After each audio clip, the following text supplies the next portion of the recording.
देखो, सबसे पहले तो किसी भी परीक्षा को समझने के लिए उसका आपको परिचय पता होना चाहिए, यानी कि सिलेबस के बारे में आपको जानकारी होनी चाहिए। तो सबसे पहले आरओ एआरओ का वैसे तो आप लोगों को थोड़ी बहुत जानकारी होगी ही, आप लोगों ने सिलेबस देखा होगा। उसके बावजूद भी आज हम यहाँ पर सिलेबस को थोड़ा सा अच्छे से डिस्कस करेंगे, ताकि आपको किस तरीके से पढ़ना है, क्या पढ़ना है, कैसे पढ़ना है, ये सारी चीजें आपको समझ में आती रहे। ठीक है, तो यहाँ पर अगर आप देखोगे प्रारंभिक परीक्षा का सिलेबस, तो सबसे पहले हम बात करेंगे प्रीलिम्स की। किसकी बात करेंगे? प्रीलिम्स की। ठीक है, तो प्रीलिम्स में आप जानते हैं कि आपके दो पेपर होते हैं। प्रीलिम्स में कितने पेपर होते हैं? प्रीलिम्स में आपके होते हैं दो पेपर।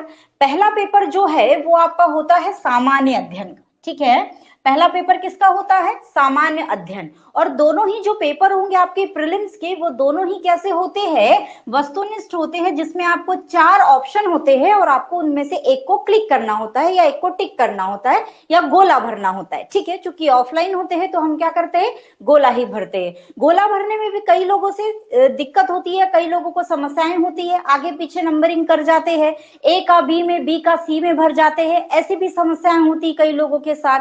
तो ऐसे लोग जिनके साथ गोला भरने में दिक्कत होती है, प्रॉपर वो गोला नहीं भर पाते हैं, तो जब भी वो कोई मॉक टेस्ट लगाए या जब भी वो प्रीवियस ईयर के क्वेश्चन लगाए, तो अपने साथ एक गोला भरने वाली कॉपी जरूर रखें, उसमें आप गोला भरते जाएं। इससे आपकी जो वो माइनर सी जो गलतियां होती है वो आपकी खत्म हो जाएगी। ठीक है, तो एक हो गई ये गोला वाली बात।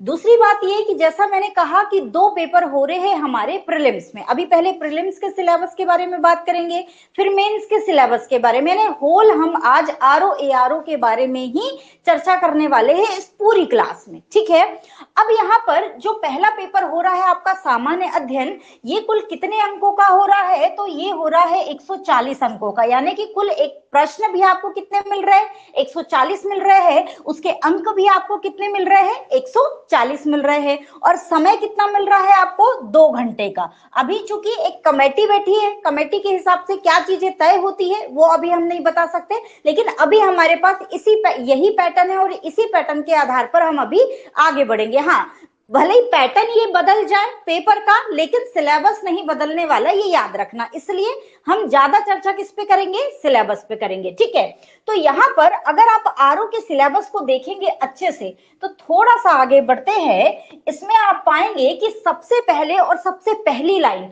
आपको क्या मिलती है? आपको मिलती है भारत के इतिहास की। पहली लाइन क्या बोल रहा है? भारत का इतिहास, यानी भारत का जो इतिहास आपको होल पढ़ना है, प्राचीन भी पढ़ना है, मध्यकालीन भी पढ़ना है और आधुनिक भी पढ़ना है। ठीक है, अब यहाँ पर चूंकि भारत के इतिहास में प्राचीन, मध्यकालीन और आधुनिक तीनों की बातें यहाँ पर की जा रही है, तो ये वाला जो टॉपिक है और इसका ये वाला जो टॉपिक है आपके भारत के इतिहास का, यहाँ पर जो आपको तैयारी करना है इतिहास की, यानी कि प्राचीन इतिहास की, मध्यकालीन इतिहास की और आधुनिक को अभी छोड़ देते हैं, क्योंकि आधुनिक में मुख्य तौर पर भारतीय राष्ट्रीय आंदोलन की बात की है। ये भारतीय राष्ट्रीय आंदोलन की बात कर रहा है, उससे पहले की और उससे आगे की नहीं। तो उससे पहले और आगे वाला जो पोर्शन है किसमें आ जाएगा? भारत के इतिहास में आ जाएगा। ठीक है, तो पहली लाइन जो आपको मिल रही है भारत का इतिहास, इसमें आपको प्राचीन इतिहास में बहुत ज्यादा अंदर नहीं जाना है, क्योंकि आपको सिंपल ही सामान्य अध्ययन ही करना है। बहुत ज्यादा टफ प्राचीन इतिहास के क्वेश्चन भी नहीं बनते, बहुत ज्यादा टफ ही मध्यकालीन के भी नहीं बनाता है। बस हाँ, ये आपको भ्रमित करता है। आरओ आरओ के अगर पुराने प्रश्न पत्रों को आप देखेंगे, तो यहाँ पर आपको एक भ्रम पैदा होगा, एक भ्रांति होगी, एक दिक्कत होगी, उलझन होगी प्रश्न को सॉल्व करने में। क्यों? क्योंकि वो ऐसी ऐसी जगहों से प्रश्न उठा रहा है, वो है आपके पढ़ने में बकायदा, लेकिन इस तरीके से वो आपसे क्रम लगा रहा है कि आप क्रमानुसार उन चीजों को कभी पढ़ते ही नहीं। जैसे कि तीर्थंकर वाला 2016 की एक पुनर्परीक्षा हुई थी मेंस की, उसमें एक तीर्थंकर वाला क्वेश्चन पूछा था। वो तीर्थंकर वाले क्वेश्चन में चूंकि 24 तीर्थंकर है जैन धर्म में, आपको पता है, उनने क्रम पूछ लिया था। अब 4 नाम रख दिए थे, वहां आपको क्रम से लगाना है। अब उनको क्रम से लगाने के लिए कम से कम आपको ऊपर के 5, बीच के 1 2 और लास्ट के 2 3 नाम याद होने चाहिए, तभी तो आप उनको सही क्रम से लगा पाएंगे। 24 के 24 याद करना थोड़ी सी दिक्कत होती है, लेकिन कई लोग ऐसे होते हैं जो याद भी कर लेते हैं। ठीक है, तो हालांकि अभी आपको जाके याद नहीं करना है ऐसा कुछ, कैसे क्या करना है वो समय के साथ और क्लास के साथ यहाँ पर हम आपको बताते जाएंगे। ठीक है, तो यहाँ पर सबसे पहला काम आपको भारत के इतिहास के संदर्भ में प्राचीन इतिहास, मध्यकालीन से भी क्वेश्चन बहुत ज्यादा डिफिकल्ट नहीं आ रहे हैं, सामान्य प्रकार के ही क्वेश्चन रहते हैं, तो आपको उतनी चिंता करने की जरूरत नहीं है। जैसे एक सामान्य तैयारी होती है किसी भी परीक्षा की इतिहास के संदर्भ में, चाहे प्राचीन हो चाहे मध्यकालीन हो, उसको उसी सामान्य स्तर पर ही आपको तैयार करना है, बस बहुत ज्यादा आपको डीपली नहीं जाना है, क्योंकि क्वेश्चन उतने डीपली यहां से आ ही नहीं रहे हैं। सवाल कहां पर आ जाता है, भारतीय राष्ट्रीय आंदोलन। अब ये जो दूसरा पॉइंट है आपका भारतीय राष्ट्रीय आंदोलन का, इस भारतीय राष्ट्रीय आंदोलन में ही आपको थोड़ा सा विस्तार से जाना है। यहाँ पर जितने भी सन है, जितने भी युद्ध है, जितने भी प्रकार की क्रियाएं हुई हैं इस दौरान, आपको बहुत अच्छे से पढ़ना है। क्यों? क्योंकि ये स्पेशली आपको बोल रहा है कि भाई मैं भारतीय राष्ट्रीय आंदोलन से प्रश्न पूछूंगा। तो भारतीय राष्ट्रीय आंदोलन बहुत बड़ा भी नहीं है, उसको आप मैक्सिमम टाइम रिवाइज भी कर सकते हो। इससे आपके 5-6 जो क्वेश्चन हैं वो बिल्कुल पक्के हो जाते हैं कि इस राष्ट्रीय आंदोलन से मेरा एक क्वेश्चन भी गलत नहीं होगा। राष्ट्रीय आंदोलन से जब एक क्वेश्चन गलत नहीं होगा तो आधुनिक भारत यानी कि आधुनिक भारत के इतिहास से आपका एक भी क्वेश्चन गलत नहीं होगा। ठीक है, तो बात समझ में आई कि पहला जो आपका सिलेबस है वो है भारत का इतिहास, जिसमें आपको संपूर्ण इतिहास पढ़ना है और उसकी सामान्य जानकारी ही जुटानी है। दूसरा है आपका भारतीय राष्ट्रीय आंदोलन, और इस भारतीय राष्ट्रीय आंदोलन को आपको विशेष तौर पर पढ़ना है क्योंकि ये अलग से सिलेबस में दिया हुआ है बकायदा। ये जो पूरा हिस्सा ये किसका है, इतिहास का है। किसका है? तो इतिहास का है। आई बात समझ में यहां तक? ये वाला पॉइंट सभी को क्लियर है? किसी का कोई सवाल हो यहां पर तो पूछ ले।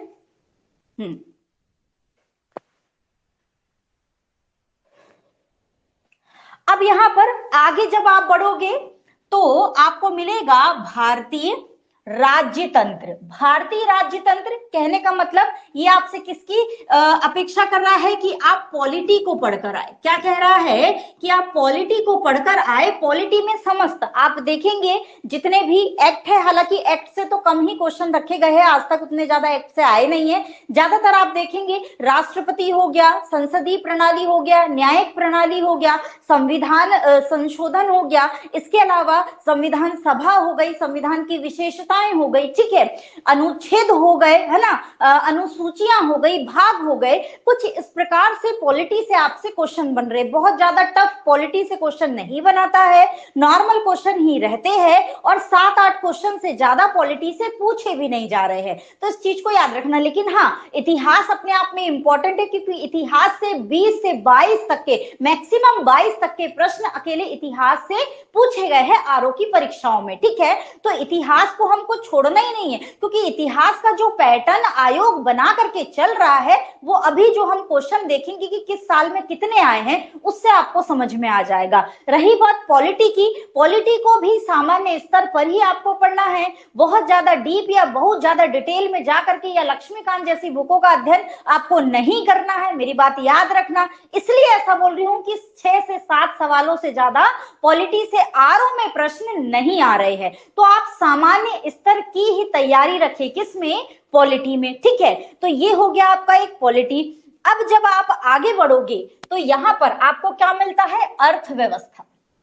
अर्थव्यवस्था, संस्कृति को छोड़ दो, अर्थव्यवस्था इकोनॉमी से 5 से 6 सवालों से ज्यादा नहीं पूछ रहा है। और इकोनॉमी से जो सवाल आ रहे हैं, मेरी बात को ध्यान से सुनना, इकोनॉमी से जो सवाल आ रहे हैं या तो वो बेसिक है, प्रथम पंचवर्षीय योजना, द्वितीय पंचवर्षीय योजना, नाबार्ड का गठन कब हुआ या नाबार्ड को किस सन में स्थापित किया गया, सिडबी का गठन कब हुआ, इस तरीके के सवाल आपसे अर्थव्यवस्था में पूछे जा रहे हैं। हाँ, कुछ मुद्रा बैंकिंग वाले सेक्टर से आपसे सवाल पूछ लिए जाते हैं, तो वो पोर्शन भी आपको पढ़ना है। कुल मिला के कहने का मतलब ये है कि इकोनॉमी को आप बेसिक तरीके से ही तैयार करें। बहुत ज्यादा टफ नहीं है इकोनॉमी, जितना डरते हैं लोग इकोनॉमी से उतना ज्यादा डरने की जरूरत नहीं है क्योंकि उस प्रकार के क्वेश्चन ही नहीं है। रही बात और जैसे कि जो बैंक बने थे इंपीरियल, है ना, वाणिज्यिक बैंक, इंपीरियल बैंक, ये सब इनके सन वगैरह इनको क्रम से लगाने के लिए पूछ लेता है कि इनकी स्थापना जैसे आपको पता हो कि कब कब हुई है, तो उनके क्रम लगाने के लिए आपसे क्वेश्चन पूछ लेता है। तो कुछ इस प्रकार से इकोनॉमी के क्वेश्चन आ रहे, बेसिक आ रहे, ठीक है। तो बेसिक इकोनॉमी में आपको अपनी पकड़ बना करके चलनी है। दूसरा यहाँ पर जुड़ जाता है आपका करंट। अब चाहे आप उसको करंट में ऐड कर लो या फिर आप उसको इकोनॉमी का क्वेश्चन है तो इकोनॉमी में ऐड कर लो। तो ऐसे करके कुल मिला के 6 से 7 क्वेश्चन आपको किससे मिल जाते हैं, इकोनॉमी से मिल जाते हैं। तो यहाँ पर बेसिक इकोनॉमी ही आपको तैयार करनी है और दूसरे स्तर पर आपको तैयार करना है जो करंट है, करंट में जो इकोनॉमिक पोर्शन होता है उसको, तो वो तैयार कराने की जिम्मेदारी हमारी रहेगी, वो हम करा देंगे, ठीक है।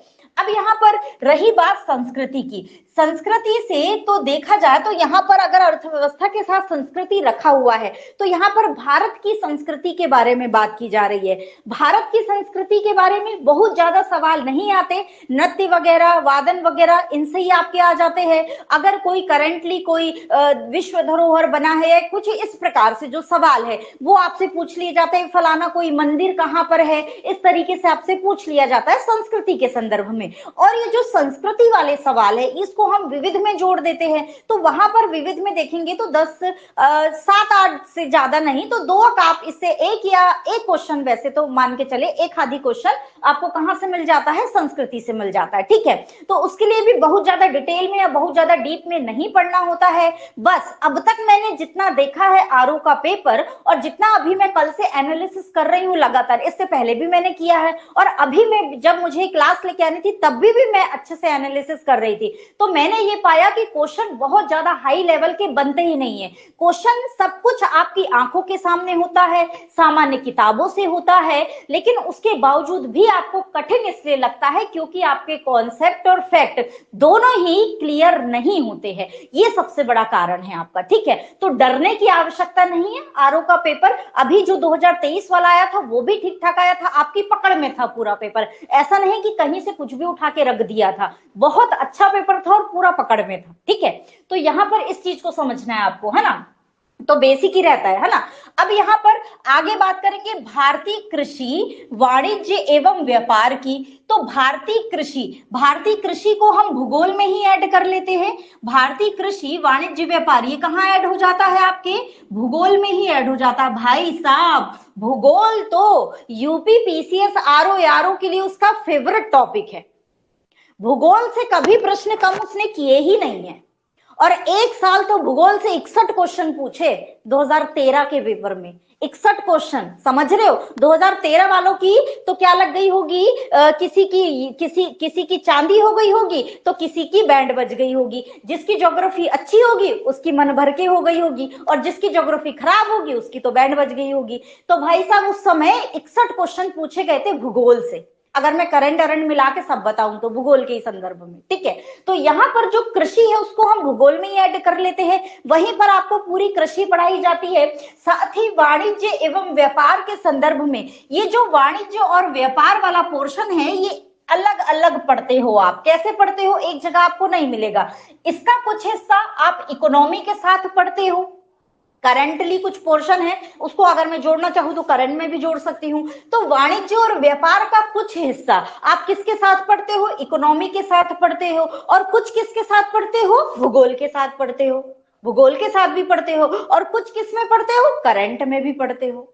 अरे बस समझ में, जो आपसे पूछा जाता है ना कि फलाने चीज के संदर्भ में कौन सा देश पहले स्थान पर है, किसी और चीज के सरसों में कौन पहले स्थान पर है, खनिज में कौन, बॉक्साइट में कौन पहले स्थान पर है, अभ्रक में कौन पहले स्थान पर है, चाय में कौन है, कृषि उसमें कहवा में कौन है, इनका क्रम बताओ। तो ये सब क्या है, व्यापार वाणिज्य का हिस्सा है। निर्यात कितना रहा हमारा, आयात कितना रहा इस वर्ष, ये करंट में जाकर के जुड़ जाता है। तो जो ये व्यापार वाणिज्य, इनमें लगने वाले कर वगैरह से जो क्वेश्चन आते हैं, ठीक है। तो ये सब आप 2 हिस्सों में पढ़ते हैं, एक इकोनॉमी के साथ जोड़ करके पढ़ते हैं और एक किसके साथ, भूगोल के साथ। किसके साथ, भूगोल के साथ जोड़ करके पढ़ते हैं, ठीक है। और कृषि तो पूरी पूरी आपकी किस में आ जाती है, भूगोल में आ जाती है। कृषि से संबंधित कौन कौन से क्षेत्र में, कौन कौन सी मृदा में किस प्रकार की कृषि होगी, इस प्रकार के सवाल आएंगे आपसे। भारतीय कृषि किन किन चीजों पर निर्भर करती है, तो इसी के संदर्भ में मानसून से भी आपकी चीजें जाकर के जुड़ जाती है। मृदा के हिसाब से कौन कौन सी कृषि होनी चाहिए,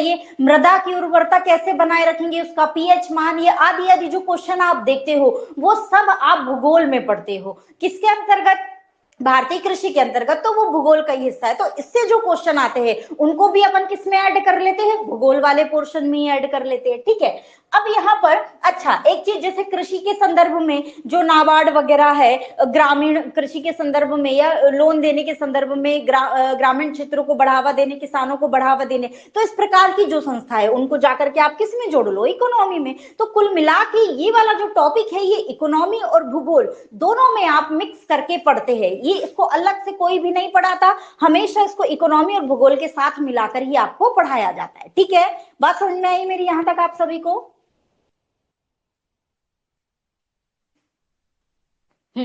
अब यहां पर आगे बढ़ो, आगे कहां बढ़ो, आगे आ गए हम किसके संदर्भ में, जनसंख्या। जनसंख्या नगरीकरण, 5 से ज्यादा सवाल नहीं देखे गए हैं जनसंख्या नगरीकरण से। किसी किसी वर्ष थोड़ा सा भर दिया है, पर उसका आप ना लो, वो एक ही साल भरा गया क्वेश्चन था। ठीक है, तो यहाँ पर जनसंख्या नगरीकरण से आपको मुख्य तौर पर देखा गया है, मैक्सिमम जो मैंने अभी एनालिसिस किया उस आधार पर 5 क्वेश्चन से ज्यादा आपसे जनसंख्या से नहीं पूछे गए हैं। ठीक है, अब यहाँ पर आगे बात करेंगे पर्यावरण। पर्यावरण से 6 से 7 क्वेश्चन पूछे गए, जिसमें प्रदूषण वाला जो पोर्शन है ज्यादा इंपॉर्टेंट है। कम से कम 2 सवाल अकेले आपके पर्यावरण के संदर्भ में प्रदूषण वाले पोर्शन से जरूर आ रहे हैं, कुछ करंट से जुड़कर भी आ जाते हैं। तो इस हिसाब से 6 से 7 क्वेश्चन जो है अकेले आपको किससे मिल जाते हैं, पर्यावरण से मिल जाते हैं। ठीक है, तो पर्यावरण तो आप पढ़ते ही हो, पता ही है। नगरीकरण की रही बात, नगरीकरण की बात किसके संदर्भ में बोल रहा है, भारतीय परिप्रेक्ष्य में। अब नगरीकरण का स्तर क्या रहा, किस सन में कितना नगरीकरण का स्तर था, कैसे नगरीकरण का स्तर बढ़ने लगा, कौन कौन से देश नगरीकरण के क्षेत्र में बड़े हैं या उनका प्रतिशत ज्यादा है, कौन सा कम प्रतिशत पे है, इस प्रकार का जो पोर्शन है वो आपको जनसंख्या के साथ ही मिल जाता है, वो आपको जनसंख्या के साथ ही पढ़ना है, उसमें आपको कोई दिक्कत भी नहीं आएगी। तो यहाँ पर जो नगरीकरण वाला पोर्शन है वो जनसंख्या के साथ और जनसंख्या नगरीकरण दोनों ही मिला करके आपको सिर्फ और सिर्फ 5 सवाल आपसे पूछे जा रहे हैं, बस उससे ज्यादा नहीं। ठीक है, अब आते हैं भूगोल। तो भूगोल तो भैया इतना अच्छा तैयार कर लो, इतना अच्छा तैयार कर लो कि एक क्वेश्चन भी आपका गलत ना हो। आयोग की लीड बनी हुई है 24 से 25 सवालों की भूगोल में, मैक्सिमम 25। एक साल तो 61 पूछे गए, मैंने वो भी बताया आपको, लेकिन जो सामान्य स्थिति में वो सवाल पूछता है भूगोल से, वो 22 से 25 सवाल आपके कहीं भी नहीं गए हैं, दोनों के भूगोल मिला करके, जिसमें से भारत के भूगोल का हिस्सा ज्यादा रहता है और विश्व के भूगोल का हिस्सा कम रहता है। ठीक है, तो यहां पर विश्व का भूगोल विथ मैपिंग सहित पूरा करंट में जो कुछ चल रहा है उसके साथ आपसे, जैसे कि मैंने गाजा वाला बोला था लास्ट टाइम जब 2023 का पेपर देने जा रहे थे, मैंने बोला था गाजा पट्टी वाला पोर्शन पूरा देख करके जाना। पेपर जा करके अभी देखना 2023 वाला, जिन्होंने दिया भी है जिन्होंने नहीं भी दिया है, उसमें गाजा पट्टी वाला सवाल पूछा गया है। कई ऐसे सवाल है, उस समय तो मैंने अच्छे से पेपर देखा नहीं था, जब मुझे ये सब करना था तब मैंने कल पेपर उठा करके देखा। कई सवाल ऐसे जो मैं क्लास में कई बार आप लोगों को कहती थी बार बार कि देखो ये वाला चल रहा है मुद्दा, देख करके जाना, आपसे सवाल पूछा जाएगा, और वो सवाल सारे पूछे गए। ठीक है, तो जो मुद्दे चल रहे होते हैं उनसे संबंधित अगर कोई ज्योग्राफिक पोर्शन है तो वो जरूर आप देखिए, अगर कोई राजनीतिक या कि पॉलिटिक्स से संबंधित कोई रिलेशन है तो वो जरूर आप देखिए, पर्यावरण से कोई संबंधित कोई रिलेशन है तो वो जरूर आप देखिए। इस प्रकार से आप अनुमान लगाते हैं कि सवाल कैसा आएगा और किस स्तर पर आएगा।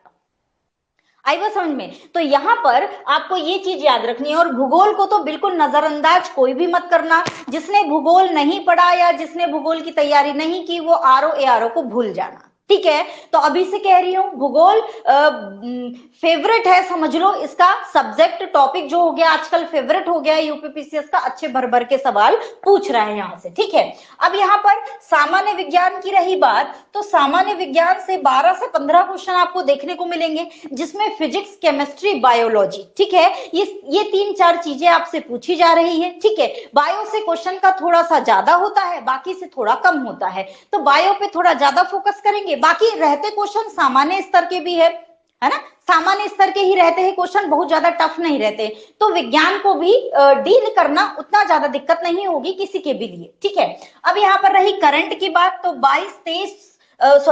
एक मिनट, 22 से 23 सवाल आपके करंट अफेयर से आ ही रहे हैं, तो करंट अफेयर को तो हम बिल्कुल भी नजरअंदाज नहीं कर सकते, ठीक है। करंट अफेयर की क्लास आपकी डेली वाली की डेली जो करंट अफेयर चला करेगा वो भी बस 1-2 दिन का मेरे को समय दो। डेली वाली जो करंट अफेयर की आपकी क्लास है वो प्रारंभ होगी, डेली की डेली आपको पीडीएफ मिल जाएगी, या आप नोट करना चाहते हो तो अभी से नोट करते चलना, ठीक है।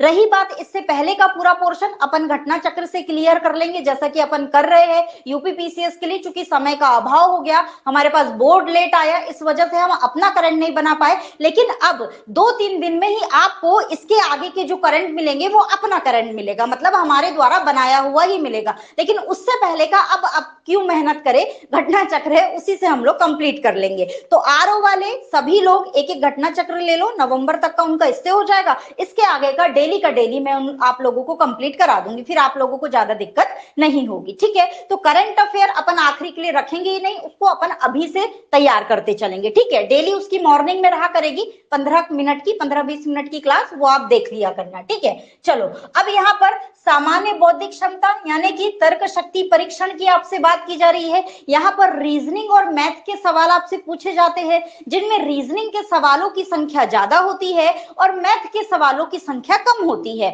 और मुख्य तौर पर मेंस में यह देखा गया है कि रीजनिंग के ही सवाल पूछे गए हैं, मैथ का सवाल एक बार एक पेपर में एक बस पूछा गया है, बाकी आपसे सवाल रीजनिंग के ही पूछे गए हैं, ठीक है। तो रीजनिंग, कम से कम रीजनिंग तो सामान्य होती है, आप लोग अच्छे से तैयार कर सकते हैं। कहने का मतलब ये है कि जो सामान्य बौद्धिक क्षमता है, इसमें से अगर 12 से 15 क्वेश्चन आपसे आ रहे हैं, तो कम से कम अगर आपकी मैथ कमजोर है तो मैथ में एफर्ट नहीं लगाना है। मैथ सीखना एक दिन का काम नहीं है, मैथ के लिए डेली प्रैक्टिस लगती है। तो जिनकी पहले से तैयार है उनके लिए तो कोई दिक्कत नहीं है, लेकिन जिनका कुछ भी तैयार नहीं है वो यहाँ पर सिर्फ और सिर्फ रीजनिंग को तैयार कर सकते हैं, इससे आपको फायदा मिलेगा। 5-6 क्वेश्चन आप आराम से कर लोगे यहाँ के, अगर आपने रीजनिंग थोड़ी अच्छी तैयार कर ली तो, ठीक है। रही बात उत्तर प्रदेश स्पेशल की, तो उत्तर प्रदेश स्पेशल से भी आपसे प्रश्न पूछे जाते हैं, यूपी की कृषि से, यूपी के प्राकृतिक संसाधनों से, यूपी की कला संस्कृति से, नृत्य से, खेल से, वहां के जो प्रतिष्ठित लोग हैं उनसे। तो उत्तर प्रदेश से विशेष तौर पर आपसे 12 से 15, कभी कभी 17 तक भी देखे गए हैं, तो सवाल पूछे जा रहे हैं। तो आरओ के लिए स्पेशल को हम नकार नहीं सकते। अपने राज्य का आप जितना बेहतर तैयार कर सकते हो उतना बेहतर आपको उत्तर प्रदेश स्पेशल तैयार करना है, क्योंकि यूपी स्पेशल में आपको ये होनी चाहिए आपकी कंडीशन कि आपको पूरे में से पूरे मार्क्स लाने हैं, क्योंकि टफ सवाल वो स्पेशल में पूछ ही नहीं रहा है। एकदम आसान जो यूपी पीसीएस में आए हुए हैं, जो आरओ में स्वयं पहले से आए हुए हैं, उन्हीं को आगे पीछे घुमा घुमा के आपसे सवाल पूछे जा रहे हैं। तो यहाँ पर यूपी स्पेशल और जितने भी वनडे वगैरह के एग्जाम होते हैं आपके यूपी में, जहां पर यूपी स्पेशल भरा जाता है, तो वैसे वाले जो क्वेश्चंस है आप उस प्रकार के क्वेश्चंस को रेडी कर लीजिएगा, इससे आपका यूपी स्पेशल तैयार हो जाएगा। इसके अलावा यूपी स्पेशल की क्लास सर भी लेंगे, आपको बकायदा जो मोस्ट इंपॉर्टेंट चीजें जहां से क्वेश्चन आते ही है वैसे वैसे पोर्शन आप यूपी स्पेशल के संदर्भ में यहाँ पर भी आपकी बराबर तैयारी हो जाएगी, ठीक है। तो ये आपको तैयार करना है। रही बात कृषि उद्योग, ये सब यूपी के संदर्भ में ही है, यूपी का व्यापार, रहन सहन, ये सब उत्तर प्रदेश के संदर्भ में ही आपको तैयार करना है। जो सामाजिक प्रथाएं, मतलब कौन सी जनजाति रहती है, उस जनजाति की क्या विशेषता है, आपके यहाँ समाज में कौन कौन सी प्रथाएं प्रचलित है, इस प्रकार यानी उत्तर प्रदेश की कला संस्कृति, कृषि, वहां का व्यापार, वहां की प्रसिद्ध स्थल, ये सब चीजों से आपसे प्रश्न पूछे जा रहे हैं। तो यहां से आपका शुरू हो जाता है उत्तर प्रदेश की। तो यहां से लगभग आप देखेंगे 12 से 15 और कभी कभी 17 तक हाईएस्ट सवाल यूपी स्पेशल से आपको देखने के लिए मिल जाते हैं, ठीक है। तो ये क्या हो गया, आपका प्रीलिम्स का सिलेबस हो गया। इस प्रीलिम्स के सिलेबस में किसी को कहीं भी किसी भी प्रकार की कोई दिक्कत या किसी प्रकार का कोई सवाल हो तो आप लोग पूछिए। ये सिलेबस समझ में आया आपको प्रीलिम्स का, ये बताइएगा।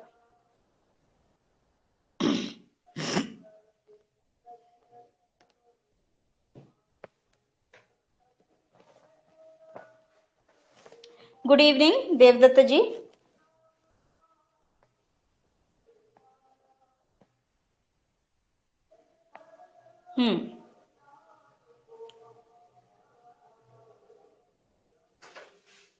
चलो ठीक है, आगे बढ़ेंगे।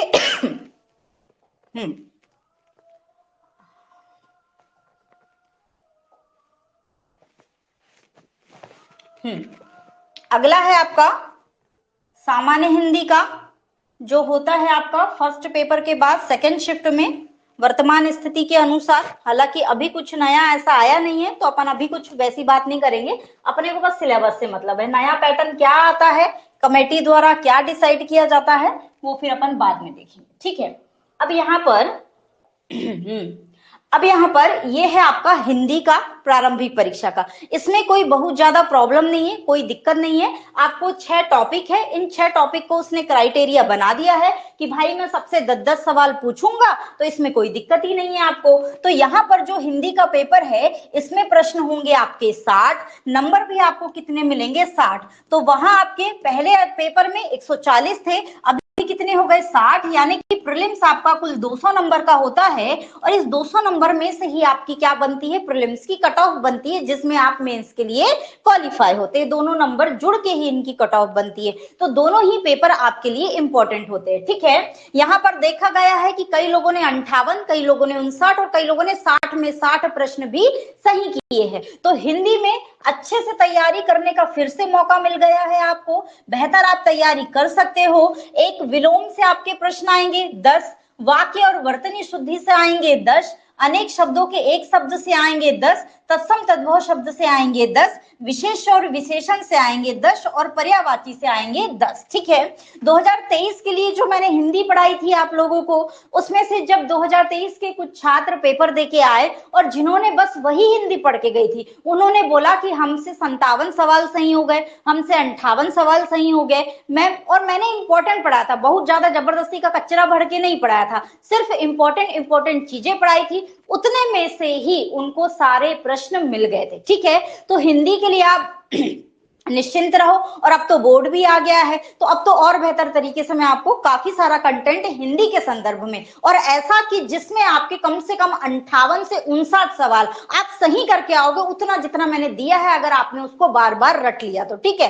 तो अब हिंदी की क्लास भी जल्द ही आपकी शुरू हो जाएगी, जिसमें से ये जो 6 टॉपिक है, ये 6 टॉपिक आपके क्या हो जाएंगे, क्लियर हो जाएंगे, ठीक है।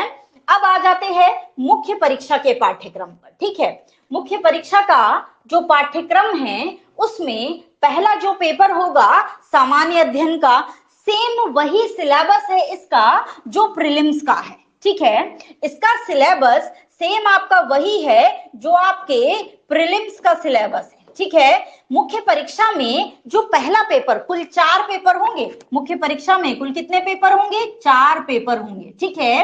इन 4 पेपरों में से जो पहला पेपर आपका होगा, वो किसका होगा, सामान्य अध्ययन का। और इस सामान्य अध्ययन का जो सिलेबस है, इसका जो पाठ्यक्रम है, वो कैसा है, बिल्कुल फर्स्ट पेपर की जैसा, ठीक है।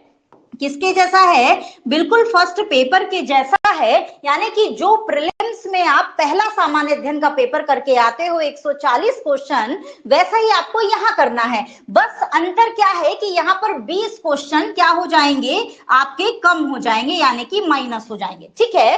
तो कुल यहाँ पर आपको 120 प्रश्न मिलेंगे, 20 आपके गायब हो जाते हैं जो कि आपको वहां मिलते हैं, ठीक है। तो यहाँ पर 120 प्रश्नों के लिए आपको पूर्णांक भी कितना मिलेगा, 120 मिलेगा। तो जो पहला आप सामान्य अध्ययन का पेपर, यानी कि जो तैयारी आप किसमें करेंगे, देवदत्त जी बहुत बढ़िया, है ना। अब देखो, जो तैयारी आप प्रीलिम्स के लिए करेंगे, उससे थोड़ा सा आपको एक्सट्रीम लेवल पर जाना होता है, थोड़ा सा आपको बढ़ना होता है, लेकिन हाँ, तैयारी दोनों की साथ में ही की जाती है। अलग से सामान्य अध्ययन मेंस के लिए कुछ नहीं पढ़ाया जाएगा, सब उसी के साथ आपकी तैयारी कराई जाएगी। तो पहला जो मेंस का पेपर है, उसको आप तैयार करेंगे, समय कितना मिलेगा, 2 घंटे का, प्रश्न करने हैं 120 और नंबर अंक कितने मिलेंगे आपको, 120 मिल जाएंगे, ठीक है। तो इस तरीके से आप सामान्य अध्ययन की तैयारी कर सकते हैं, प्रीलिम्स के साथ ही हो जाती है, उसके लिए बहुत कोई डिफिकल्ट काम नहीं है, ठीक है। अगला है आपका दूसरा जो पेपर होगा, दूसरा जो पेपर होगा आपका, वो होगा सामान्य हिंदी एवं आलेखन का, ठीक है। किसका होगा, सामान्य हिंदी एवं आलेखन का। अब ये जो सामान्य हिंदी और आलेखन है, यहाँ पर एक एरर है, ये पूर्णांक लिखा हुआ है, एक मिनट। पूर्णांक लिखा हुआ है 120, लेकिन यहाँ पूर्णांक होता है 100, याद रखना, ठीक है। पूर्णांक कितना होता है इसका? सामान्य हिंदी एवं आलेखन का 100 होता है, 100 नंबर मिलते हैं यहाँ पर आपको, ठीक है। देखो अब यहाँ ध्यान से देखना, पहले पॉइंट यानी कि पहले खंड में, ठीक है, पहले खंड में आपसे क्या पूछा जा रहा है? पहला पॉइंट क्या? दिए हुए गद्यांश, यानी कि आपको एक गद्यांश दिया जाएगा। अब उस गद्यांश का आपको क्या लिखना है? शीर्षक लिखना है। जब आप उस गद्यांश का शीर्षक लिखेंगे तो उस शीर्षक के लिए आपको कितने अंक मिलेंगे? 3 अंक मिलेंगे। जब आप शीर्षक लिखेंगे तो उस शीर्षक के लिए आपको कितने अंक देगा? 3 अंक देगा। और वहीं आगे बढ़ेंगे तो आप क्या लिखेंगे? सारांश लिखेंगे गद्यांश का, ठीक है। आपको एक गद्यांश दिया जाएगा, उस गद्यांश का आपको शीर्षक लिखने बोलेगा, तो जब आप शीर्षक लिखेंगे तो आपको 3 अंक मिल जाएंगे। और जब आप सारांश लिखेंगे, आगे बोलेगा सारांश लिखो, जब आप सारांश लिखेंगे तो उस सारांश के लिए आपको कितने अंक मिलेंगे? 6 अंक मिलेंगे। और उसके बाद आपसे डिमांड की जाएगी कि भाई 3 रेखांकित अंशों की व्याख्या करें। जो गद्यांश होगा उसमें रेखा खींची होगी, कोई अंश होगा, कोई कथन होगा, या कोई सेंटेंस होगा, कोई वाक्य होगा, वहां पर इन्होंने रेखाएं खींच के रखी होगी। तो उन रेखाओं में से 3 रेखांकित अंशों की आपको, जो वो अंश बताएंगे, उसकी आपको क्या करना है? व्याख्या करना है। तो जब उन 3 रेखांकित अंशों की आप अच्छे से सटीक तरीके से व्याख्या करेंगे तो आपको कितने अंक देगा आयोग? आपको 12 अंक देगा। कितने अंक देगा? 12। तो ऐसे कुल मिला के एक गद्यांश से आप कितने अंक पा सकते हो? 21 अंक पा सकते हो। और ये सब सोच रहे हो क्या बहुत आसान है?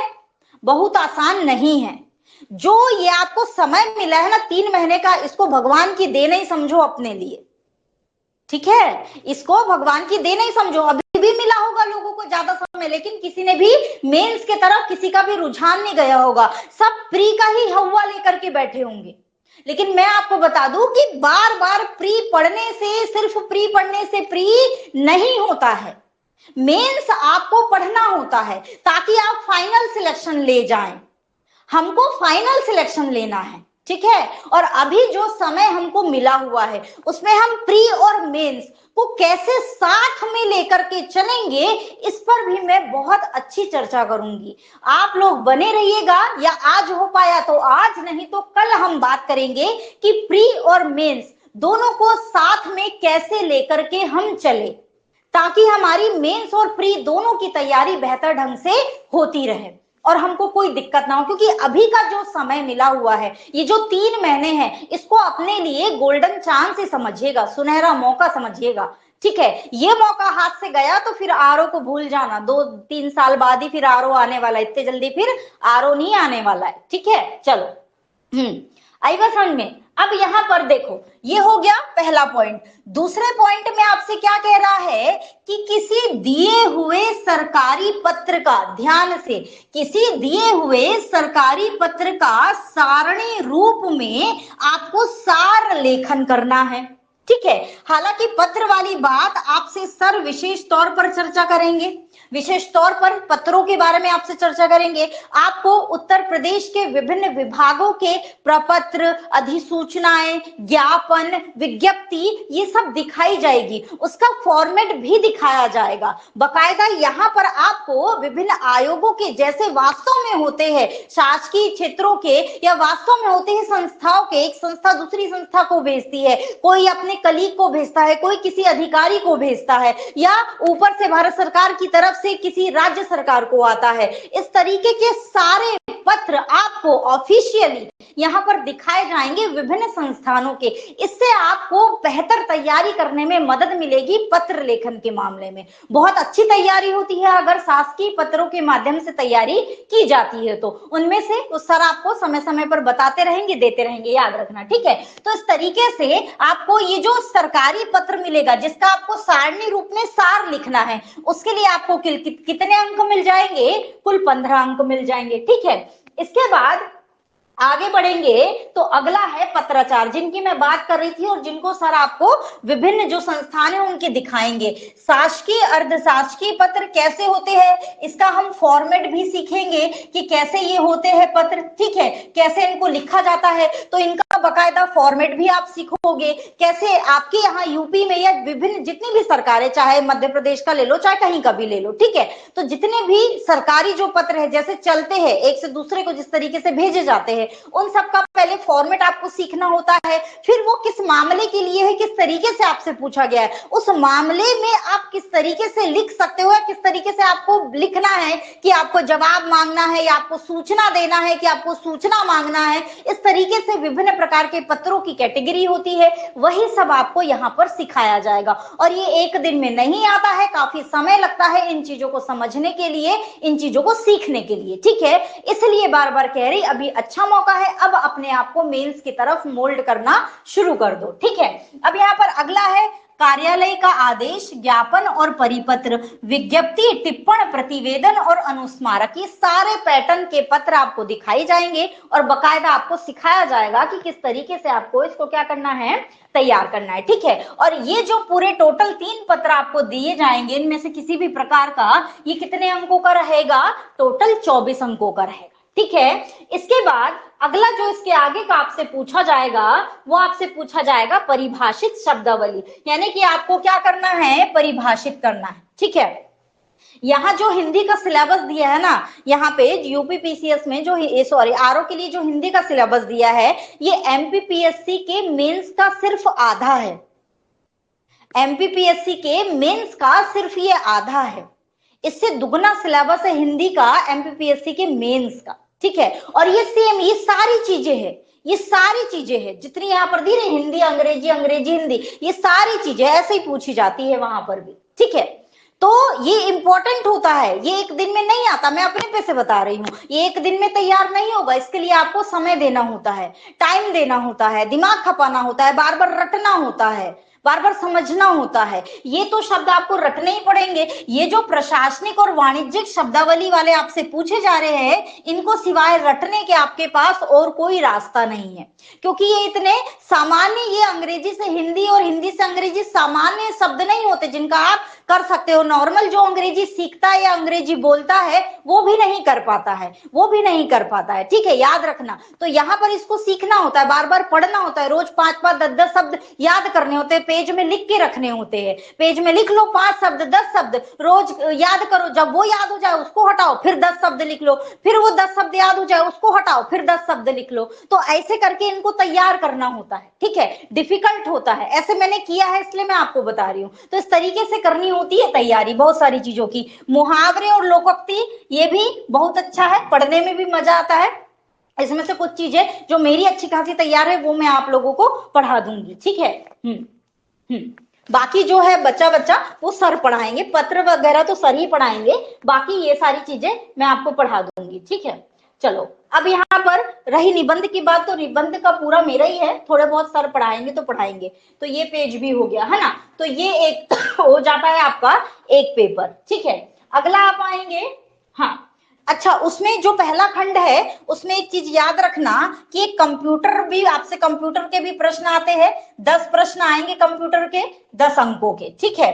तो यहाँ पर आपसे किसके प्रश्न आते हैं, कंप्यूटर के भी प्रश्न आते हैं। तो कंप्यूटर के जो ये प्रश्न है वो किसे जा रहे हैं, खंड 1 में। तो खंड 1 क्या हो गया आपका, दूसरा पेपर, पहला सामान्य अध्ययन का खंड 1 जो आपका हिंदी का है, इसका सामान्य हिंदी और आलेखन, वो एक पेपर हो गया 100 नंबर का, ठीक है। उसमें कंप्यूटर ज्ञान तक आपका पूछा जा रहा है।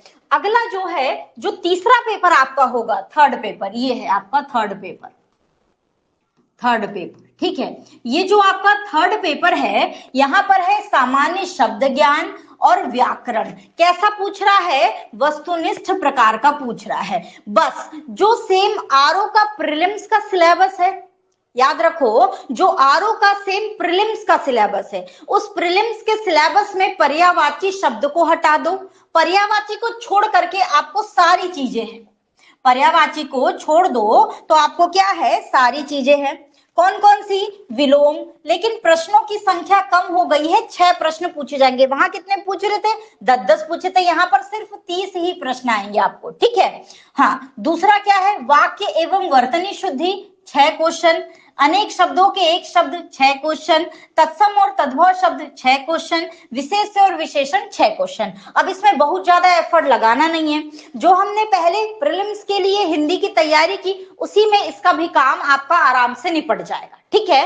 तो ये 2 पेपर, एक सामान्य अध्ययन का और एक इसका, बहुत ज्यादा लोड नहीं लेना पड़ता है। सबसे ज्यादा लोड किसी में लगता है तो जो सेकंड पेपर होगा और जो 4th पेपर होगा निबंध का, उसमें लगेगा आपको मेंस में, ठीक है। तो यहाँ पर ये हो गया आपका 3rd पेपर, जहां पे आपको 30 सवाल दिए जाएंगे। पूर्णांक होगा 60, यानी कि प्रत्येक प्रश्न के आपको 2 अंक यहाँ पर देगा वो, ठीक है।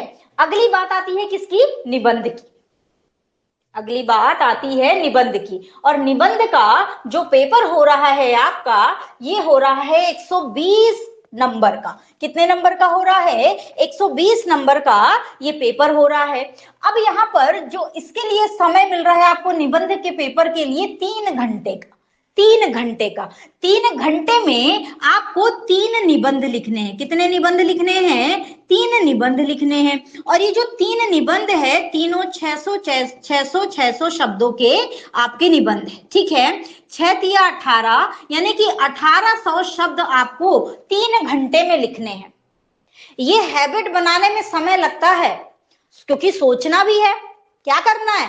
सोचना भी है और लिखना भी है, और अलग अलग विषयों पर सोचना है। एक विषय पर सोचना हो तो कहने की बात हो, यहाँ तो अलग अलग विषयों पर सोचना है। क्योंकि यहाँ पर अगर आप देखोगे कि पहला जो खंड है, यानी कि पहला जो खंड आपसे पूछा जा रहा है निबंध का, ए, है ना, इसमें पहला है साहित्य और संस्कृति से आपसे निबंध पूछ सकता है।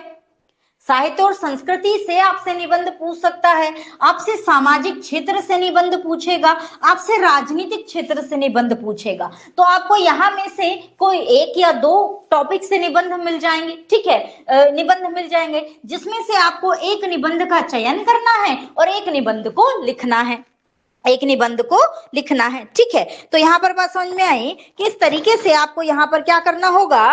एक निबंध का चयन करना होगा और एक निबंध को लिखना होगा। कितनी शब्द सीमा है? 600। और प्रत्येक निबंध के लिए, एक निबंध के लिए कितने अंक मिलेंगे आपको? 40 अंक मिलेंगे, ठीक है। आगे बात करेंगे, दूसरा जो भाग है, दूसरा जो पोर्शन है निबंध का, वो है विज्ञान पर्यावरण एवं प्रौद्योगिकी। क्या है? विज्ञान पर्यावरण एवं प्रौद्योगिकी, ये एक हिस्सा है। इसका दूसरा हिस्सा आप दूसरे पेज में देख पाएंगे कि यहाँ पर, सॉरी, यहाँ पर दूसरे पेज में देखो, जो दूसरा भाग पूछेगा निबंध का, ठीक है, उसमें है क्या आपका? आर्थिक क्षेत्र। आर्थिक क्षेत्र से आपसे निबंध पूछेगा। इस आर्थिक क्षेत्र और क्या आपका? कृषि एवं व्यापार वाला पोर्शन। तो यहाँ से कितने अंक आएंगे आपको? 40 अंक आएंगे। और शब्द सीमा कितनी रहेगी? 600 रहेगी। बात समझ में आ रही है? तो ये आपका क्या हो गया? दूसरा निबंध हो गया। इसमें से भी किसी एक का आपको विज्ञान और प्रौद्योगिकी यहाँ पर लिख देती हूँ, जो दूसरे पेज में था, विज्ञान एवं प्रौद्योगिकी, प्रौद्योगिकी, ठीक है। तो यहां से आपको एक क्वेश्चन, एक निबंध यहां से आपको लिखना है। तीसरा जो आपसे निबंध का हिस्सा रहेगा वो रहेगा राष्ट्रीय और अंतरराष्ट्रीय घटनाक्रम, प्राकृतिक आपदाएं, भूस्खलन, चक्रवात और भूकंप, बाढ़, सूखा, है ना, और राष्ट्रीय विकास योजना। जो योजनाएं हैं कई बार उनके संदर्भों में भी सकारात्मक नकारात्मक दृष्टिकोण उसके पूछ लेता है, तो यहाँ पर याद रखना। शब्द सीमा इसके लिए भी 600 है और अंक कितने हैं? 40। तो यहां से भी आपको क्या करना होगा? एक निबंध को लिखना होगा। आ गई बात समझ में? तो ये हो गया आपका पूरा सिलेबस। इस प्रकार से जो मेंस है वो कुल कितने अंकों का हो जाएगा? 400 अंकों का मेंस हो जाएगा। अब इन 400 अंकों में से आपको कितने लाने हैं कि आप मेंस क्वालिफाई कर जाए? तो अभी हम मेंस की भी कट ऑफ देखेंगे, ताकि आपको ये समझ में आ जाए कि हमको प्रीलिम्स में कितना स्कोर करके चलना है और मेंस में कितना स्कोर करके चलना है। बहुत सारे सालों की तो नहीं, 2021, 2016 का जो पुनर्परीक्षा हुई थी 2020 में, और 2017 के कट ऑफ हम देख लेते हैं बेसिक, ताकि आपको एक थोड़ा सा अनुमान लग जाए कि आपको कितने अंक लेकर के चलने हैं अपने साथ, ठीक है। यहां तक के पूरे सिलेबस से किसी प्रकार की कोई समस्या सभी को आई? बात समझ में सिलेबस की बताइएगा।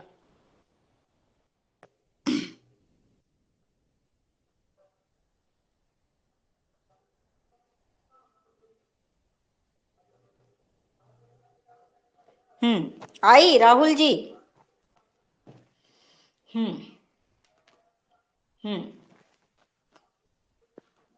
ठीक, चलो आगे बढ़े। हम्म अच्छा, सबसे पहले यहाँ पर हम ये देख रहे हैं कि जो मुख्य परीक्षा और प्रारंभिक परीक्षा में जो प्रश्नों को पूछा गया है उनमें से किस सब्जेक्ट का कितना वेटेज है, मोस्ट इंपॉर्टेंट पोर्शन है, क्योंकि यहाँ से आपको बहुत कुछ चीजें समझ में आने वाली है। निबंध में नहीं होगी, बस निबंध की क्लास, हाँ निबंध की क्लास जल्द ही शुरू करूंगी, मैं निबंध देना भी शुरू करूंगी और उसका हम डिस्कशन यहाँ पर भी बकायदा करेंगे। ठीक है, चलो अब यहाँ पर सबसे पहले प्रीलिम्स की बात करते हैं, स्टेप बाय स्टेप।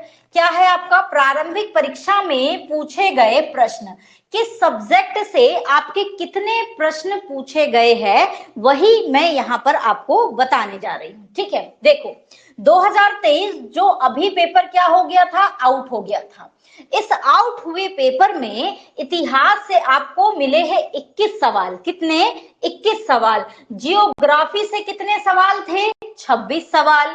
पॉलिटी से कितने सवाल थे? 11 सवाल।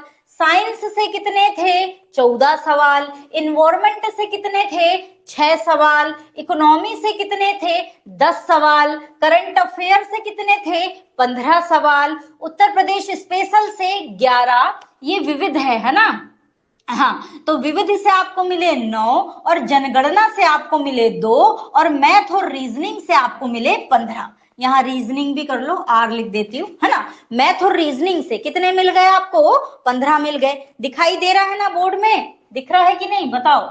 2023 में आई बात समझ में? देखो ये रहा है प्रश्नों का पैटर्न, है ना। इतिहास और भूगोल को आप आगे तक देखोगे लगभग ऐसा ही पैटर्न उसका बना हुआ है। ठीक है, अब यहाँ पर अगर आगे हम और देखेंगे, 2021 में इतिहास से 18 पूछा, ज्योग्राफी से 25 पूछा, पॉलिटी से 5 पूछा, साइंस से 10, इन्वायरमेंट से 8, इकोनॉमी से 6, करंट अफेयर से 23, उत्तर प्रदेश स्पेशल से 17, विविध से 9, आपके जनगणना से 5 और मैथ और रीजनिंग से 13। ये प्रीलिम्स का है।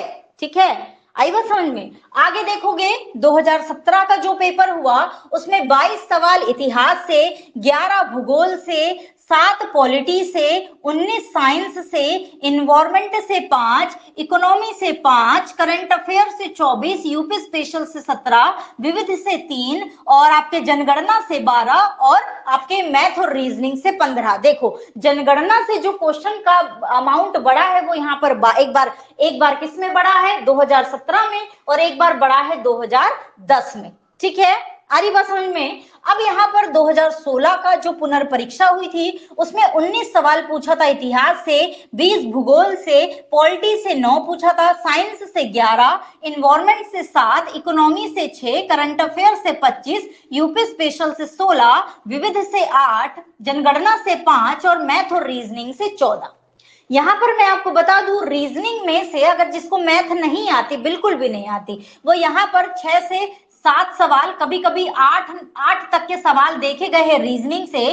तो जिसने रीजनिंग मजबूत कर ली उसके 7 से 8 क्वेश्चन यहाँ से पक्के हो जाएंगे। तो जिनको मैथ नहीं भी आती है वो रीजनिंग पे काम कर ले अच्छे से, उनकी रीजनिंग मजबूत हो जाएगी, तो यहाँ से कुछ क्वेश्चन तो बना ही लोगे। ठीक है, अब यहाँ पर 2014 में भी वही पैटर्न, इतिहास में 20, ज्योग्राफी में 22, पॉलिटी में 8, साइंस में 11, इन्वायरमेंट में 9, इकोनॉमी में 9, करंट अफेयर में 19, यूपी स्पेशल में 10, विविध में 9, जनगणना में 5 और मैथ रीजनिंग में 16 सवाल। ठीक है, ऐसे ही 2013 में देखोगे तो 16 इतिहास से, ज्योग्राफी से 61। देखो मैंने बोला था ना 2013 में ज्योग्राफी से कितने सवाल पूछे गए हैं? 61 सवाल। और यहीं पर आप देखोगे इकोनॉमी से 18 सवाल, अब तक के सबसे ज्यादा सवाल ज्योग्राफी और इकोनॉमी के कहां पे पूछे गए हैं? वर्ष 2013 के प्रीलिम्स में पूछे गए। ठीक है, इसी प्रकार पॉलिटी से 5 पूछे, साइंस से 9, इन्वायरमेंट से 7, करंट अफेयर से 10, यूपी स्पेशल से 3, विविध से 3, जनगणना से 6 और 2 आपके पूछ लिए थे मैथ रीजनिंग वाले से। ठीक है, अब यहाँ पर 2010 में आप देखेंगे पैटर्न, हम्म, हाँ ये पूरा ही मैं पीडीएफ डाल दूंगी, ठीक है। चलो 2010 का आप देखोगे तो 20 सवाल पूछे हिस्ट्री से, 20 ज्योग्राफी से, पॉलिटी से 11, साइंस से 14, इन्वायरमेंट से 4, इको से 5, करंट इकोनॉमी से 5, करंट अफेयर से 22, यूपी स्पेशल से 9, विविध से 5, जनगणना से 13 और मैथ से कितने आए हैं 17 सवाल। तो मैथ रीजनिंग को नकारा नहीं जा सकता। मैथ जिनको नहीं आती वो मैथ में बहुत ज्यादा दिमाग खपाए ना, लेकिन उनको रीजनिंग तैयार कर लेनी चाहिए, मेरी यही सलाह है।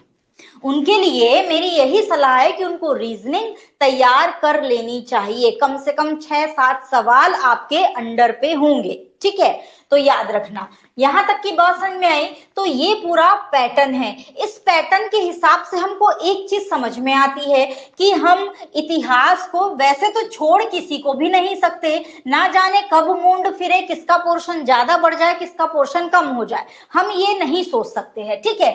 फिलहाल अगर मैं कहूं तो इतिहास हो गया आपका, भूगोल हो गया, इतिहास भूगोल, इकोनॉमी है ना, इतिहास भूगोल इकोनॉमी, साइंस, साइंस, ये कुछ ऐसे सब्जेक्ट है जिनसे सवालों की संख्या ये कम नहीं कर रहा है। तो ये जो सब्जेक्ट है पढ़ना पूरा ही है, छोड़ तो हम किसी को नहीं सकते। यूपी स्पेशल को भी बिल्कुल नहीं छोड़ना है, बिल्कुल भी नहीं छोड़ना है।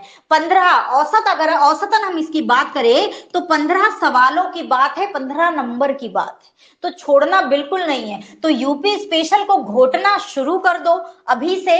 रही कला ला संस्कृति तो यहाँ विविध वाले पोर्शन में आ जाती है। तो याद रखना, करंट अफेयर का मैंने आपको तरीका बताया ही कि कैसे हमको आपसे करंट अफेयर रेडी करके चलना है, ठीक है। रही बात ज्योग्राफी, हिस्ट्री, पॉलिटी, इन सबको हम साइंस, इन्वायरमेंट, ये सब सारे सब्जेक्ट पढ़ना सभी है, लेकिन कुछ ऐसे सब्जेक्ट है जिनको हम बिल्कुल भी नहीं नकार सकते, जिनका हमको मल्टीपल टाइम रिवीजन करते रहना ही है। वो क्वेश्चन की संख्या के आधार पर हमको ये चीज समझ में आ ही रही है। तो ये प्रीलिम्स का पैटर्न हो गया। अभी इसी में अगर हम मेंस में जाकर के देखेंगे, जो सामान्य अध्ययन का पेपर होता है आपका मेंस का, आई बात समझ में, जो मेंस का आपका सामान्य अध्ययन का पेपर होता है, ये मेंस है, मुख्य परीक्षा का जो फर्स्ट पेपर होता है आपका सामान्य अध्ययन का, कितने 120 प्रश्न आते हैं। उन 120 प्रश्नों में से 2023 का तो आउट ही हो गया, तो उसका होने का तो कोई सवाल ही नहीं उठता। 2021 का जो मेंस हुआ, उस मेंस में 16 इतिहास से पूछा, ज्योग्राफी से 18 पूछा, पॉलिटी से 11, साइंस से 13, इन्वायरमेंट से 8, इकोनॉमी से 8, करंट अफेयर से 23, यूपी स्पेशल से 8, विविध से 6, जनगणना से एक भी सवाल नहीं था, और मैथ से 9 थे, जिसमें पूरे के पूरे रीजनिंग के ही सवाल थे। जिसमें क्या थे, ज्यादातर पूरे रीजनिंग के, एक आधी मैथ्स का होगा तो होगा, बाकी पूरे रीजनिंग के ही सवाल थे। मेंस में मैंने एक पैटर्न को समझा है कि आपसे रीजनिंग के सवाल ज्यादा पूछता है, मैथ के कम या ना के बराबर पूछता है, ठीक है, याद रखना। इसलिए बोल रही हूं कि रीजनिंग की तैयारी ताबड़तोड़ रखो, मेंस में भी फायदा देगी और प्री में भी फायदा देगी, ठीक है। अगला है 2017। 2017 का पेपर जो इतिहास में हुआ उसमें 19 सवाल आए, ज्योग्राफी में 21 सवाल आए, पॉलिटी में 5 आए, साइंस में 12, इन्वायरमेंट में 6, इकोनॉमी में 10, करंट अफेयर में 12, यूपी स्पेशल में 10, विविध में 10, जनगणना से 5 आए, और मैथ रीजनिंग से पुनः 9 सवाल आपको देखने के लिए मिले, ठीक है। तो यूपी स्पेशल वहीं से तैयार करोगे, वो यहां भी काम आएगा। जितने सारे सब्जेक्ट है वहां पर प्रीलिम्स में जिस तरीके से हम वेटेज देख रहे, वही वेटेज आपको मेंस में भी मिल रहा है, ठीक है। तो याद रखना 2016 का जो पुनर्परीक्षा मेंस हुआ, 22 क्वेश्चन हिस्ट्री से, ज्योग्राफी से 19, पॉलिटी से 5, साइंस से 17, इन्वायरमेंट से 1, इकोनॉमी से इन्वायरमेंट से 1 आया, इकोनॉमी से 7 आए, करंट अफेयर से 19, यूपी स्पेशल से 4 और विविध से 9, जनगणना से 2 और मैथ से आपको मैथ रीजनिंग वाले पोर्शन से 14 आए, जिसमें ज्यादातर क्वेश्चन किसके थे, रीजनिंग के ही थे, ठीक है। अगला है 2014। 2014 का भी इसी प्रकार 18 क्वेश्चन इतिहास से, 15 क्वेश्चन ज्योग्राफी से, पॉलिटी से 10, साइंस से 12, इन्वायरमेंट से 7, इको से 13, करंट अफेयर से 14, यूपी स्पेशल से 8, विविध से आपके 2 और जनगणना से 11। देखो यहाँ 11 सवाल पूछा है, मैथ से आपका 10, तो जनगणना बढ़ा देता है कभी कभी अपने मूड के हिसाब से, है ना। और इसी साल में प्रीलिम्स में भी इसने पूछा है जनगणना, ठीक है। तो इस तरीके से आप देखेंगे 2013 का आप देखेंगे तो यहाँ पर भी 25 सवाल इतिहास से, 16 भूगोल से, 4 पॉलिटी से, साइंस से 15, इन्वायरमेंट से 2, इस तरीके से आप अब यहाँ पर आगे का मिला लेंगे। तो ये मेंस के है, जैसा वेटेज वहां पर है सब्जेक्ट का वही वेटेज आपको यहाँ पर भी देखने को मिल जाएगा। कोई बुक तो नहीं है विकास जी, मुझे नहीं पता रीजनिंग की किसी बुक के बारे में ऐसी कोई स्पेशल। हाँ मैं सर से बात करूंगी फिर मैं बताऊंगी, अगर कोई बुक होगी तो आप प्रैक्टिस में उसको ले लेना। मेरे को बहरहाल कोई नाम नहीं पता, कोशिश करेंगे कि अब टीचर रखे और टीचर्स आपको पढ़ाएंगे। वैसे भी और अलग अलग सब्जेक्ट के लिए अब हमारी पूरी प्रक्रिया है कि अदर टीचर भी रखे जाएंगे यहाँ पर जो अपने अपने सब्जेक्ट का आपको पढ़ाएंगे। तो कोशिश हमारी यही है कि रीजनिंग के लिए हम आपको टीचर अवेलेबल कराएं, ठीक है। और नहीं करा पाए या कोई दिक्कत हुई तो फिर वो बात की बात है, लेकिन हाँ रीजनिंग के लिए या अदर सब्जेक्ट के लिए अब आपको यहाँ पर टीचर और देखने के लिए मिलेंगे, ठीक है। तो आप इस चीज के लिए निश्चिंत रहे। चलो आगे इतना हो गया। तो ये प्रीलिम्स में जीएस से क्या पूछा, मुख्य में जीएस से कितना क्या पूछा, ये बात आप लोगों को समझ में आई। इस हिसाब से अब हमको अपनी तैयारी को आगे की दिशा देनी है। अगला है आपका कि अब यहाँ पर कट ऑफ क्या रही, आपको किस तरीके से काम करना है और आपको कितने नंबर लाने हैं, कितने नंबर लाने हैं, ठीक है। ये सारी ऑफिशियल कट ऑफ है जो कि अगर मैं वैसा प्रिंट लेती तो आप लोगों को समझ में नहीं आता, ठीक से दिखता नहीं, इसलिए मैंने इसको क्या किया, टाइप करवाया, ठीक है। अब यहाँ पर आप देखेंगे तो यहाँ पर देखिएगा ध्यान से 2016 प्री का जो कट ऑफ था, काफी 2020 इसमें शायद ये जारी हुआ, मुझे लगता है देर से हुआ जारी। आप लोगों के यूपी में एक तो ये बड़ी समस्या है कि कट ऑफ का अतई पता नहीं होता, बहुत देर से जारी करता है, नहीं पता चलता कि कितना कट ऑफ गया है कितना नहीं गया, फिर भी एक अनुमान। लेकिन ये तो ऑफिशियल है जो ऑलरेडी जारी हो चुकी है ना।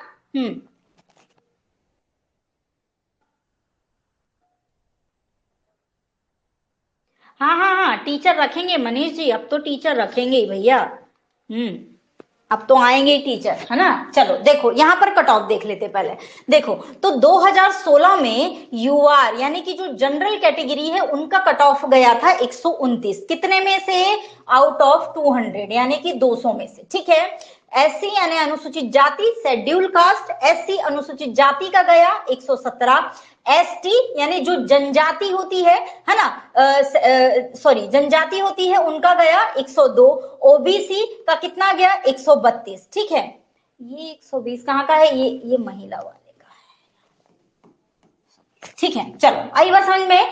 तो समीक्षा अधिकारी जो आरओ की परीक्षा थी उसके लिए जनरल का आपका कट ऑफ जाता है 129, अनुसूचित जाति का 117, जनजाति का 102, ओबीसी का जाता है 132 और महिलाओं का कितना जाता है 112, महिलाओं का कितना जाता है 112। दिव्यांग श्रेणी में अलग अलग श्रेणी होती है, जैसे कि पीबी का गया 102, पीडी का गया 104, पीबी और पीडी जो दोनों हैं उनका गया 115 और ओएल और ओएएल दोनों का गया 118।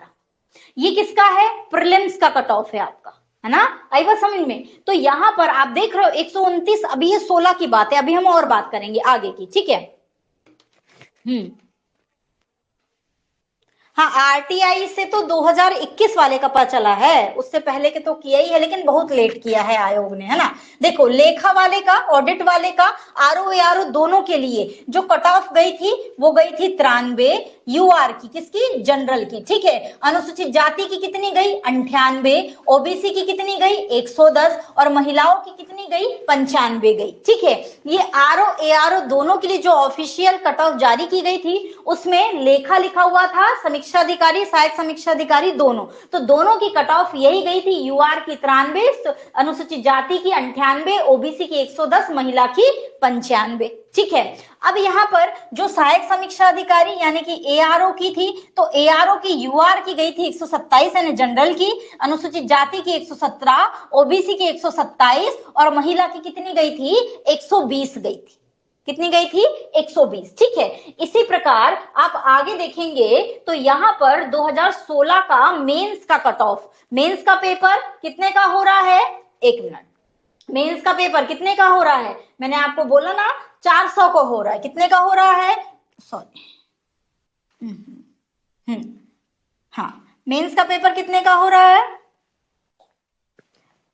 400 का। ठीक है, इस 400 में से जनरल के हाईएस्ट गए हैं 278, मिनिमम कहां से लिया है 257, यानी कि 257 जिसके नंबर आए होंगे वो इंटर कर गया होगा जनरल का कैंडिडेट 2016 के, यानी कि वो सिलेक्ट हो गया होगा, क्योंकि मेंस के ये 400 नंबर में से आप कितने पा रहे हो यही डिसाइड करते हैं कि आपका सिलेक्शन होगा या नहीं होगा। प्रीलिम्स की भूमिका सिर्फ मेंस के प्रवेश द्वार तक आने की है, सारा जो आपका सिलेक्शन होगा वो मेंस के नंबरों पर होगा। ठीक है, तो 2016 में आपको कितने नंबर चाहिए थे मेंस के लिए, 257, जो जनरल कैटेगरी हो कम से कम उसके पास 257 नंबर होने चाहिए थे, तब वो क्या हो जाता, सिलेक्ट हो जाता। तो मिनिमम कितनी 257 गई, मैक्सिमम 278 गई। ऐसे ही अनुसूचित जाति के लिए कितने चाहिए थे 237, अनुसूचित जनजाति के लिए 226, ओबीसी के लिए कितना चाहिए था 248, महिला के लिए 246, दिव्यांग यानी कि जो पीबी कैटेगरी का है उसके लिए 226, जो ओए कैटेगरी का है उसके लिए 233 गई, ओएल कैटेगरी वाले के लिए भी 233 गई, और पीडी वाले के लिए भी कितनी गई 238, पीडी वाले के लिए गई 238। ठीक है, तो इसमें से आप अपने हिसाब से अपना अपना अंदाजा लगा लीजिएगा। तो मेंस में क्वालिफाई होने के लिए 2016 में आपको कितने अंक चाहिए हुए थे, एक तरीके से मैं होल बात करूं तो 260 लगभग चाहिए हुए थे, आप निश्चित तौर पर यहाँ पर क्या हो जाते, सिलेक्ट हो जाते। ठीक है, तो ये किसकी हो गई आपकी 2016 की कट ऑफ। अब अगली जो कट ऑफ है आपकी वो है 2017 की। 2017 की कट ऑफ अगर आप देखेंगे तो यहां पर प्रीलिम्स की गई हुई है आपकी, प्रीलिम्स की कट ऑफ गई हुई है जनरल की 122, कितने में से यहां पर है आपके 200। ठीक है, 200 में से कितना चाहिए आपको 122, किसके लिए चाहिए था 2017 का जो पेपर हुआ था, है ना।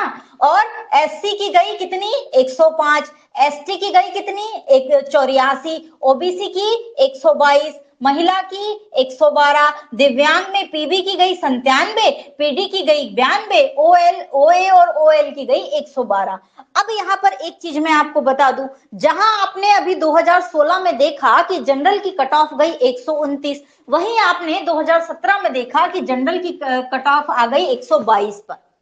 तो ये सब कुछ डिपेंड करता है कि पेपर का लेवल क्या है, किस पर डिपेंड करता है, इस पर डिपेंड करता है कि पेपर का लेवल कैसा है। लेकिन फिर भी अगर मैं आपको बोलूं कि आपको सेफ स्कोर में खेलना है तो आप 130 की गांठ बांध करके चले कि 200 में से आपको 130 नंबर लेकर आने हैं। फिर वो पेपर का लेवल कैसा है वो डिसाइड करेगा, 130 के 120 भी हो सकते हैं, 122 भी हो सकते हैं, 125 भी हो सकते हैं, वो पेपर के पैटर्न पर डिपेंड करता है। हम अभी से कई लोगों को मैं देखती हूं, मुझे समझ में नहीं आता, पहले से ही कट ऑफ बताने लग जाते हैं कि 2023 का कट ऑफ क्या होगा, आइए देखते हैं। तो आइए क्या देखते हैं, देखने वाले भी देखते हैं। मुझे ये बात नहीं समझ में आती कि जब तक पेपर नहीं हुआ है, पेपर का हमने पैटर्न नहीं देखा, पेपर का लेवल नहीं देखा, हमने पहले के पहले कट ऑफ कैसे बता दी। तो मुझे बड़ी अतिशयोक्ति होती है और उनको देखने वालों पर भी मुझे बड़ी अतिशयोक्ति होती है कि जब पेपर ही नहीं हुआ है भाई, हमने उसका लेवल ही नहीं देखा है पेपर का, तो हम कट ऑफ की बात कैसे करने लग जाएंगे। कट ऑफ हमेशा हमेशा पेपर के पैटर्न पर डिपेंड करती है। 2016 का इजी था इसलिए कट ऑफ 129 गई, 2017 का थोड़ा टफ रहा होगा इसलिए कट ऑफ 122 गई। बस सिंपल सी बात है, सारा खेल पेपर किस स्टैंडर्ड का बना हुआ है उस पर डिपेंड करता है, क्योंकि अधिकांश बच्चा सामान्य बुक ही पढ़ करके जाता है। जो मार्केट में आपके लिए अवेलेबल है वो मेरे लिए भी अवेलेबल है, वो किसी और के लिए भी अवेलेबल होगी, सब पढ़ के तो वही जा रहे हो। कोई अलग से कोई घूटी थोड़ा ना आपको पिला दे रहा है कि ये लो, तुम जिस पर हाथ रखोगे वो क्या बन जाएगा, वो सोना बन जाएगा। कोई पारस पत्थर थोड़ा ना दे देगा आपको कि जिसको भी छुएगा सोना बन जाएगा, ऐसे नहीं होता है ना। तो यहाँ पर हर चीज के लिए आपको मेहनत करनी होती है जी तोड़। ठीक है, चलो अब यहाँ पर, हाँ ये हो गया 17 का 122 गया। ठीक है, अब यहाँ पर 2017 के मेंस का अगर हम देखेंगे, बाकी अन्य जो है अन्य के जो रहते जैसे ARO वगैरह के रहते तो इससे 1-2 नंबर 5-6 नंबर कम कर लिया करो, वो ARO के लिए हो जाता है। ठीक है, 2017 मेंस का जो कट ऑफ था वो गया हाईएस्ट 278। अब देखो वहां पर 2016 के पेपर में जहां 257 पर मेंस क्वालिफाई हो रहा था, अब यही 2017 में मेंस क्वालिफाई करने के लिए यूआर को कितने नंबर चाहिए? 278। अंतर देखो, किसका अंतर हुआ भाई? पेपर का अंतर हुआ, तभी तो कट ऑफ में इतना बड़ा अंतर आया। बिना पेपर के स्टैंडर्ड के, तभी तो मैं कह रही हूं कि बिना पेपर को जाने हम कैसे कट ऑफ बताने लग जाते हैं और लोग सुनने भी कैसे लग जाते हैं बड़े चाव से। हमको यही बात नहीं समझ में आती। हम यही कह रहे हैं कि जैसा पेपर होगा वैसी कट ऑफ जाएगी, क्योंकि हर बच्चा सामान्य अध्ययन जो आप करके जा रहे हैं, जनरली जितनी आपकी पकड़ में जो चीज है वही सामने वाले की पकड़ में भी है। बस अंतर है, कोई कोचिंग कर लेता है, कोई कोई इंटेलिजेंट होता है तो वो खुद से बेहतर तैयारी कर लेता है, कोई कोचिंग के भरोसे रहता है कि हमको यहाँ से सारी चीजें अवेलेबल होगी और हम सही तरीके से अपनी तैयारी कर पाएंगे। कोई इस तरीके से, कोई किसी की सहायता से तैयारी करता है, कोई किसी की गाइड से तैयारी करता है। अलग अलग तरीके हैं तैयारी के, बस उसका ही अंतर हो जाता है कि कोई खुद से कर रहा है, कि कोई कोचिंग से कर रहा है, कि कोई किसी की गाइडेंस से कर रहा है, उसका ही अंतर हो जाता है। बाकी सोर्स सबके लिए उपलब्ध है और सबकी पहुंच है। आज की डेट में कोई ये बोले कि मेरी फलाने सोर्स तक पहुंच रही है, तो ऐसा नहीं है, आज सबकी पहुंच सब तक है ना। तो अंतर सिर्फ किसका होता है भाई? पेपर का होता है ना। किसका होता है? पेपर का होता है। 2017 में मेंस हाईएस्ट कितने चाहिए थे? 278, एससी को चाहिए 257, एसटी को चाहिए थे 241, ओबीसी को 272, महिला की गई थी 268। 2017 का ऑफिशियल कट ऑफ है, देख लो यहाँ पर सारा खेल पेपर का होता है। बस अगला देखो, अब यहाँ पर ये है अभी 2023 का। किसका है? 2023 का है ना। हाँ सॉरी 2021 का है ना। अब यहाँ पर देखो 2021 का कट ऑफ है ये। 2021 आरओ का कितना गया? 102। कितना कम? कहाँ 129 और कहाँ 122, और यहाँ कितना जा रहा है? 102। कितने में से? 200 में से। यानी कि पेपर आसान था, आसान था तब तो इतना कम गया कट ऑफ। हाँ सॉरी सॉरी सॉरी, कठिन था, कठिन था। सॉरी सॉरी सॉरी, कैसा था पेपर? कठिन था। कितना गया कट ऑफ? 102। नहीं कर पाए होंगे सॉल्व, टफ था है ना। हाँ अब यहाँ पर ओबीसी का कितना गया? 110। अब कोई यकीन करेगा कि ओबीसी का कट ऑफ जनरल के कट ऑफ से ज्यादा चला गया, वो भी 8 अंक ज्यादा। ओबीसी का कट ऑफ कितना गया? 110, ईडब्ल्यूएस 106, एससी 89 और एसटी 70। इतना कम कट ऑफ। तो बस सारा खेल पेपर का ये। एआरओ का गया जनरल का 100, ओबीसी का 107, ईडब्ल्यूएस का 115 और एसटी का कितना गया? 96। ठीक है, अब ये पेपर इस प्रकार के लेवल का अगर पेपर आ जाए तो 130 की कामना करना बेवकूफी है। जो मैं कह रही हूं कि चलो 130 नंबर हाईएस्ट लेकर के चलना, लेकिन अगर पेपर का लेवल ठीक ठाक हो तो 130 की अगर मैं कामना कर रही हूं तो मेरी गलती है ना। तो सारा कुछ पेपर के स्टैंडर्ड पर सेट होता है कि कैसा, लेकिन फिर भी सबसे ज्यादा हाईएस्ट से लेकर सबसे कम तक की अगर हम बात करें तो आप 125 से 130 के बीच में सेफ रहते हैं, एक सामान्य स्तर की अगर औसतन हम बात करें तो। लेकिन फिर वो सारा कुछ पेपर का कैसा आ रहा है उस पर ही डिपेंड करेगा। बार बार मैं यही बोलूंगी और यही सच है, यही सच है। ठीक है, तो यहां पर ये हो गया आपका प्री का कट ऑफ। यहीं पर आप मेंस का कट ऑफ देखिए, यहां पर गया मेंस का कट ऑफ कितना? जनरल का 258, ईडब्ल्यूएस का 252, एससी का 268, ओबीसी का 249 और महिला का 249। इसके अलग अलग कैटेगरी में गए हैं, कोई राजस्व परिषद के,